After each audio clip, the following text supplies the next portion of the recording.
name is Sid. If this is your first time on my channel, welcome. And if you guys are listening to the podcast version of this, welcome as well. I'm so excited to have you guys. And this is going to be part 2 of my 2-part series on how I set goals, how you can set goals for 2022 or really any year. This is going to be pretty universal. So I'm so excited to have you guys here. And if you didn't check out my first video on how to basically reflect and look back at your previous year, unplug, really take an assessment of where you're at versus where you want to be in the world, that video will be linked right here. All right, so after you have reflected on your year, after you have decided who you are and who you are going to become, this is where we get strategic. And this is the part that I love. I'm a big planner. I love organization. I love planning. I love scheduling. I love calendars.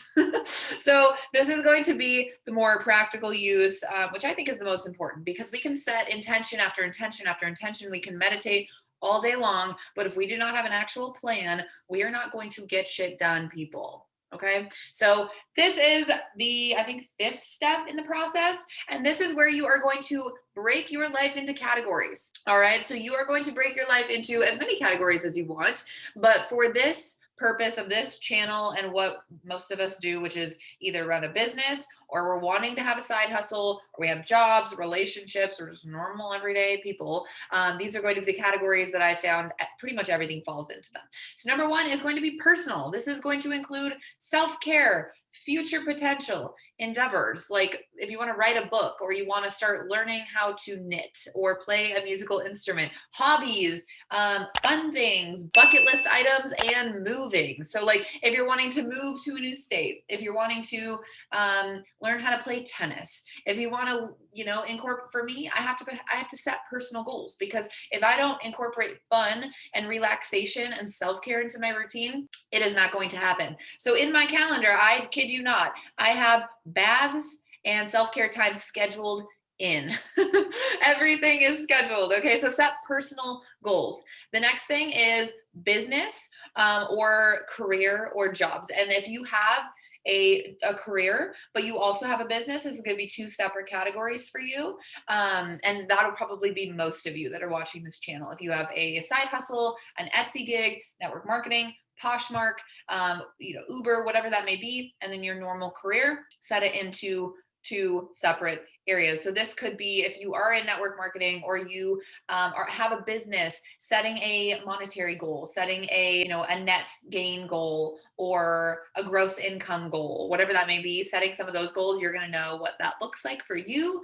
And then if it's your job, your career, maybe it's getting a promotion, maybe it is quitting your job or whatever it may be, making a certain amount, getting a raise, getting a bonus, selling a certain amount of stuff, and if you're in sales, a certain number.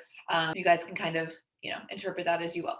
The other thing, the next category is going to be spiritual goals. So what are your spiritual goals? And if you're not spiritual, totally cool. Doesn't matter to me.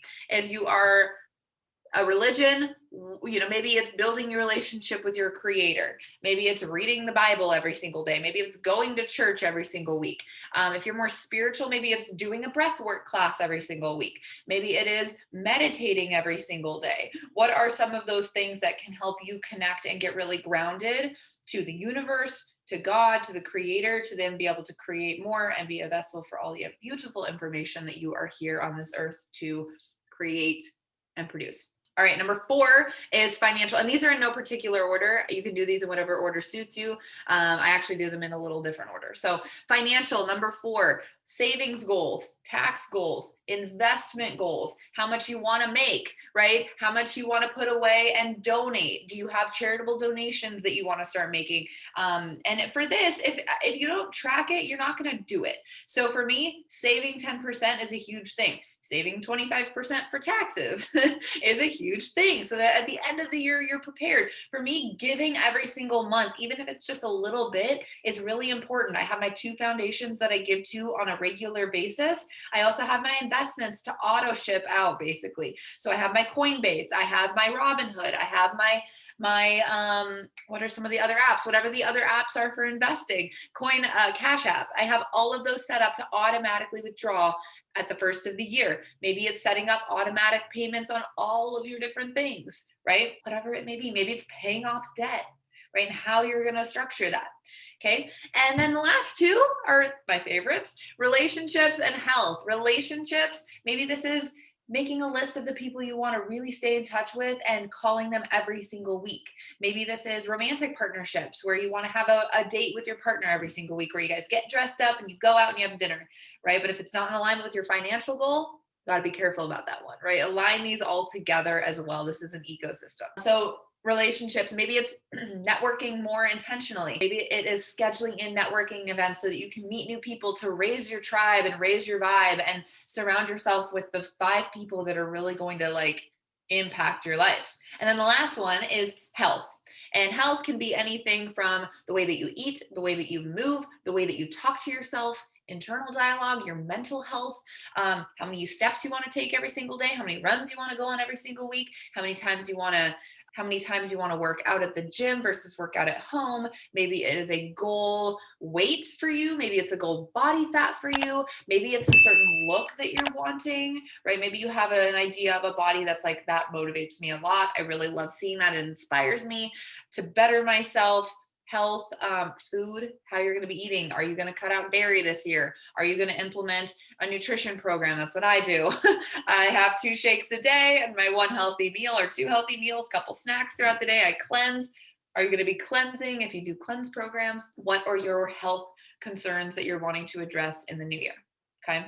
And so after that, once we break our life into those categories, so personal, business, or job, career, or both, spiritual, financial, relationships, and health.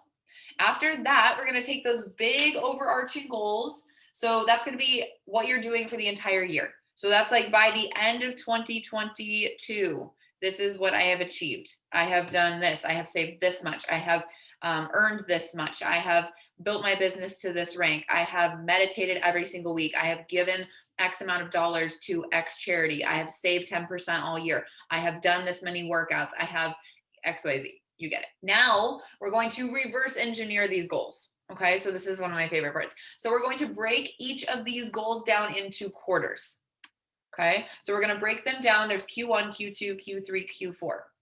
And what I want you to do is I really want you to take these goals and organize them in a way that makes you feel like you have the most important urgent goal at the top and the least important or urgent goal at the bottom. So there's a few goals that I set for 2022, such as an example would be going to New York or going to Hawaii. And because I've traveled so much this year, in 2021, I actually realized that's not really necessarily like an urgent priority goal for me.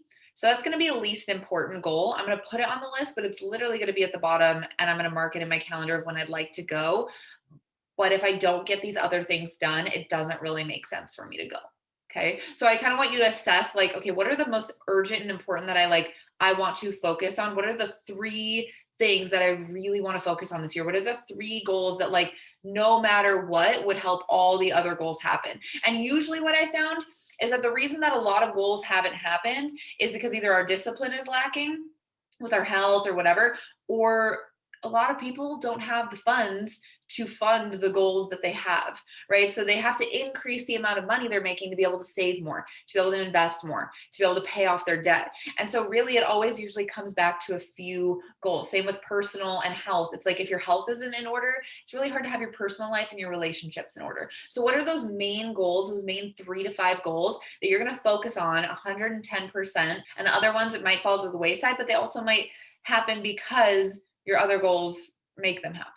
Okay, so organize those 3 to 5 points that you're going to focus on 110%, and we're going to put that into Q1. Those are going to be your main focus goals for the first 3 months of the year. Okay, so we're going to break it down Q1, Q2, Q3, Q4, what you'd like to do in each of those quarters to be able to achieve all of these goals, because then you can look at those 4 quarters and say, if I can get that done in this quarter, this done in that quarter, this done in that quarter, I'll be here with all of these goals completed by the end of the year. If you don't have plan, you plan to fail, right? If you fail to plan, you plan to fail. So put each goal into a selected queue, and then you're going to just focus on Q1. Okay, so after you break it down, we're only going to focus on Q1 because we might as well not worry about Q4 until we're in Q3, right? We know the trajectory and the targets that we want to hit, but we trust that if we make these goals properly and set them well, that if we do this, we will be able to do this by the end of the year. And then what I want you to do is plan out each goal individually, set due dates for each thing, and then put it in your calendar. So this is where I take each goal that I have in Q1 and I say, all right, let's just say you want to write a book.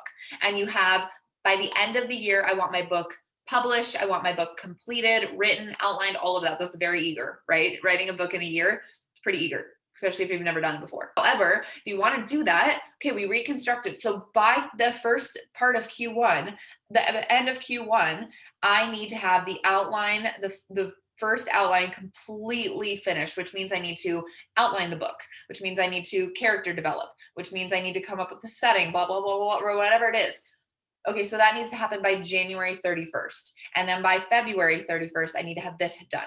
Then by March 31st, I need to have this done so that I have the full outline done, right? That's just an example of a progression. So what you're going to do is you're going to break down each of those goals just like that, like to the minuscule month to month, but then you're also going to break it down week to week and day to day.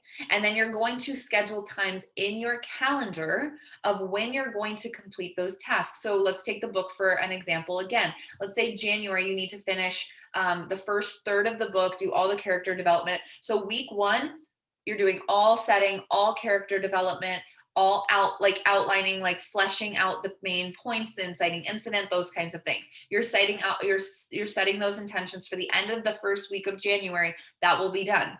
Okay. By the end of the second week, this will be done. So the end of week 1, every single day, you need to break down when you're going to be writing. So put this on a day-to-day basis, and then you're going to get Google Calendar out, or you're going to get your planner out, or whatever you use, and you're going to set it in your calendar.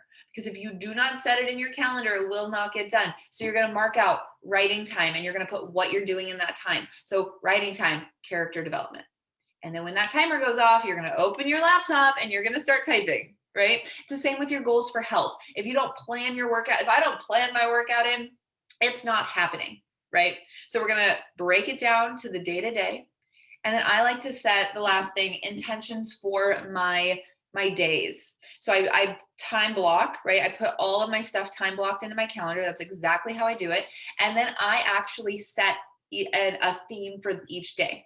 So I might not be writing each day. I might not be working out every single day. I might not be doing business calls every single day, but I separate my days into themes. So Sunday is resetting, prepping everything for the week, computer work, creating all my tiles for the week if I'm not having an assistant do it.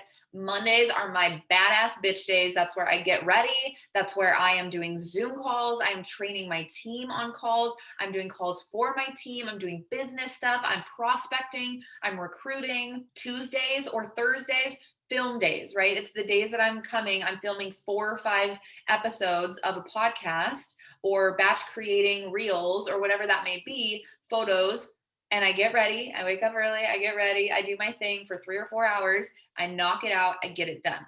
Friday nights are my time off of my phone. Saturday mornings, time off of my phone, right? And I have my Friday mornings where I'm still doing productive things on Saturday afternoon. But for that little chunk of time, I'm taking off. It's planned.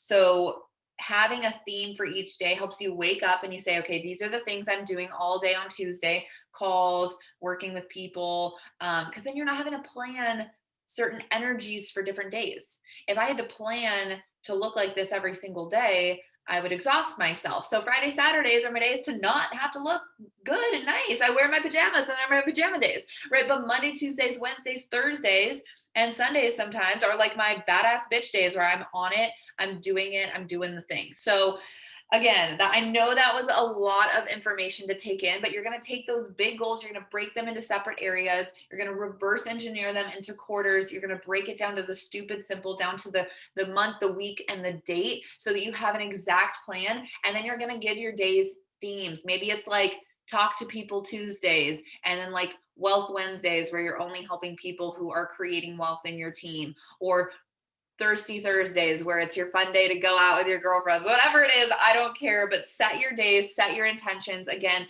an intentional life is a good life. So I hope this was valuable for you guys. Please subscribe to the channel. If you guys are listening to the podcast, subscribe, leave a rating and review. It means so much.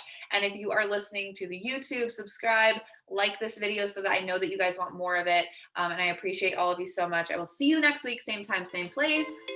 Bye.